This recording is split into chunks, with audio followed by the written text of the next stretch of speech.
Hello friends, welcome back to the my new video guys and my YouTube channel guys. Today fan we are going to talk about guys Wi-Fi network remove setting in Poco mobile. Guys, you want to remove your Wi-Fi network in a Poco phone, so how can we remove how can you remove your phone Wi-Fi network? Today I will show you in this video guys.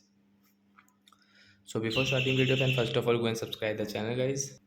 Sorry fans, I paused the video fans. Now continue. How can we remove Wi-Fi network? And first of all, open your phone setting to remove your Wi-Fi network. Then guys, scroll it. Once you can see your phone Wi-Fi setting, guys, tap here. And once you can see, guys, I have paired this Wi-Fi network, and guys, I want to remove this network. Guys, means I don't want to use this network. So how can I remove? First, guys, you want to share this network, so you can share if you want. So right side arrow, guys, tap here. So you can click on right side arrow, guys, and guys, scroll it. Friends, you can see the forget network guys means remove. Tap here to remove. Guys, after remove guys, we cannot use guys. If we use, so we will have to enter password. Then guys, we can use this Wi-Fi network. Otherwise not. So like that guys, we can remove phone Wi-Fi network. So that's it guys. Thanks for watching the video guys. We will meet on next video. Bye guys.